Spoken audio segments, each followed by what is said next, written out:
Hello students, तो आप सभी के लिए गुड न्यूज़ है क्योंकि अनअकैडमी आप सभी के लिए लेकर आए स्टूडेंट यूसीएल मैथ्स टेस्ट, जो कि आज मतलब 18 नवंबर को होगा शाम 6 बजे।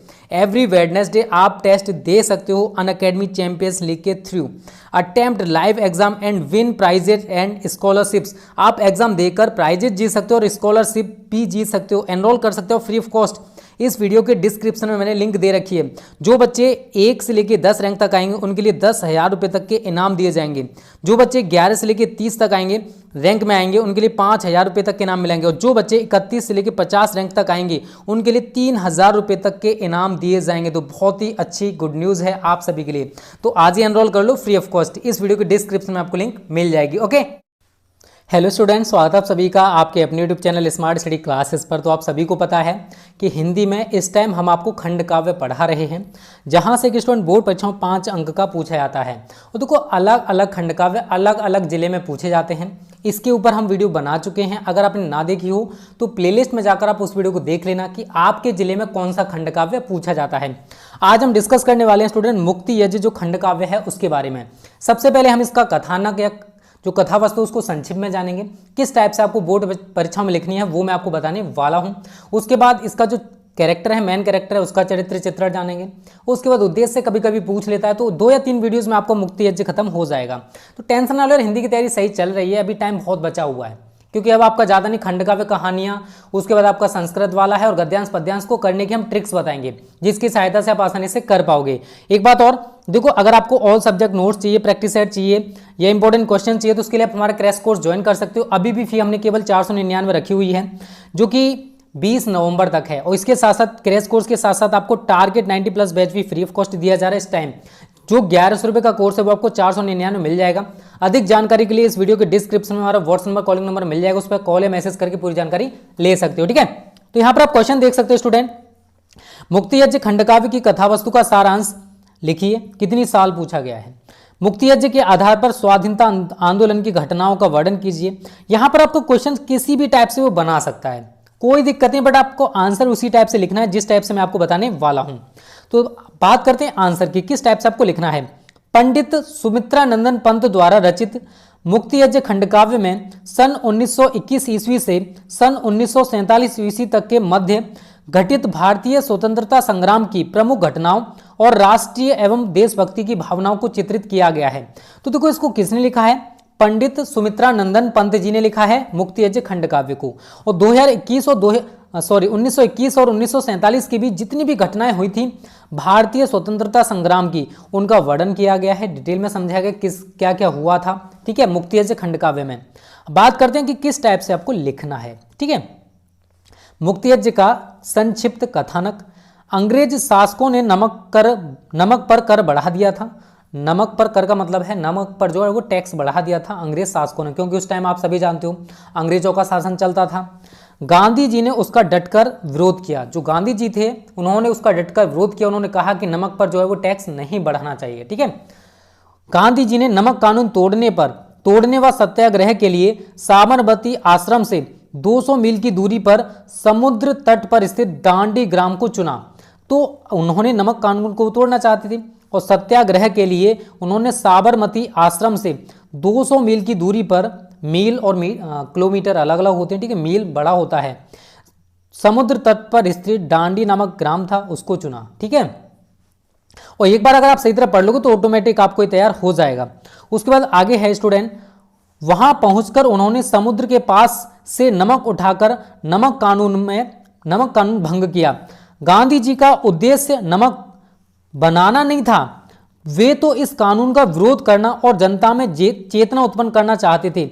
वे शासन का विरोध करके भारतीयों का आह्वान स्वतंत्रता प्राप्ति के महान यज्ञ हेतु करना चाहते थे। तो नमक कानून को वो तोड़ना चाहते थे। इसी वजह से स्टूडेंट उन्होंने जो डांडी नामक स्थान है उसको चुना था, वहीं पर वो उसका विद्रोह कर रहे थे नमक कानून का। और जो देश की जनता थी उसको आह्वान दे रहे थे कि हमें स्वतंत्रता चाहिए, हमें स्वतंत्रता प्राप्त करना है। मतलब जो अंग्रेज शासक हमारे देश पर राज कर रहे हैं वो हमारे देश से जाने चाहिए। तो वही यहां पर लिखा गया, स्वतंत्रता प्राप्ति के महान यज्ञ हेतु गांधी जी ने जन जागरण के उद्देश्य से डांडी ग्राम तक पैदल जाने का निश्चय किया। वे 24 दिन की पैदल यात्रा के बाद डांडी ग्राम पहुंचे। उन्होंने 24 दिनों में डांडी नामक स्थान की जो यात्रा है ना, पैदल यात्रा की थी स्टूडेंट। वह 24 दिनों का पथव्रत, 200 मील किए पदसावन, स्थल स्थल पर रुक पा जन पूजन, दिया दीप्त सत्याग्रह दर्शन। तो वो जगह जगह रुके थे क्योंकि 24 दिन लगातार कोई इंसान नहीं चल सकता है। तो डांडी नामक स्थान तक वो पहुंचे। 200 मील की यात्रा थी। 200 मील स्टूडेंट 2 दिनों में तो खत्म होगा नहीं, पैदल यात्रा थी।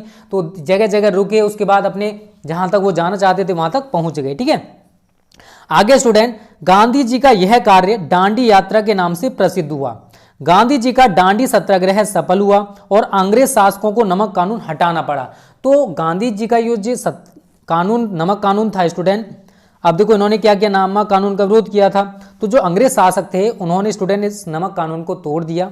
ठीक है, आगे स्टूडेंट, गांधी जी दक्षिण अफ्रीका में सत्याग्रह के प्रभाव को जान चुके थे, अतः वे भारतीयों को भी परतंत्रता की बेड़ियों से मुक्त करने के लिए मसीहा बनकर आए।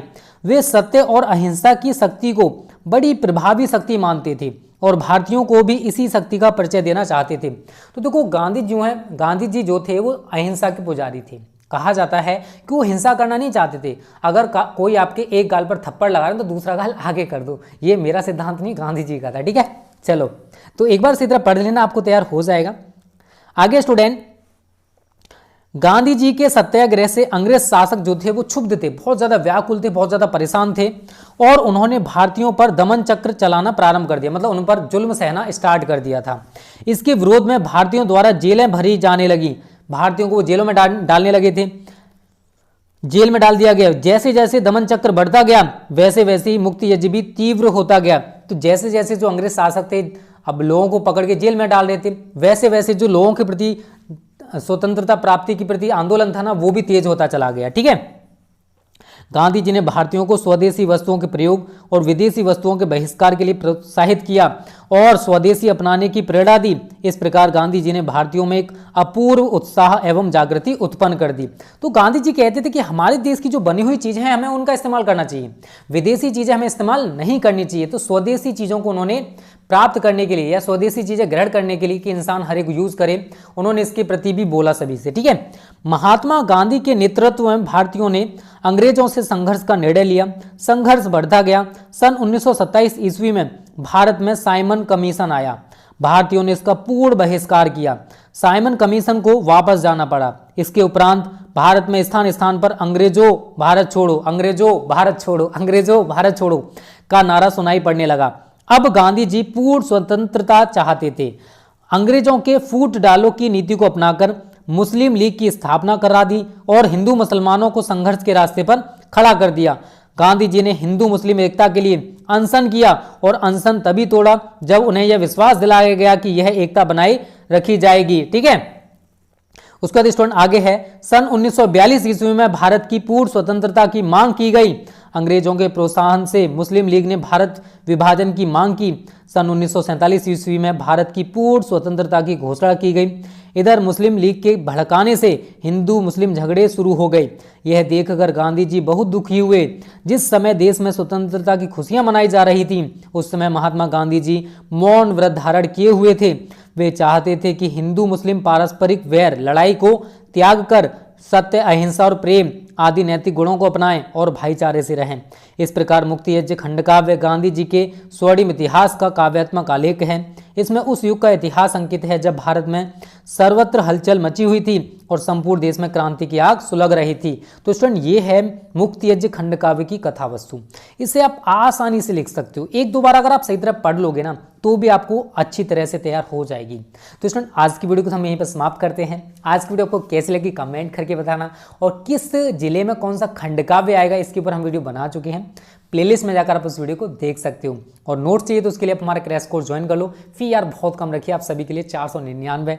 अधिक जानकारी के लिए आप इस नंबर पर कॉल या मैसेज भी कर सकते हो 90 58 70 43 81। ये हमारा व्हाट्सअप नंबर है, कॉलिंग नंबर, इस पर कॉल या मैसेज करके पूरी जानकारी ले सकते हो। Okay, thank you. जय हिंद, जय भारत।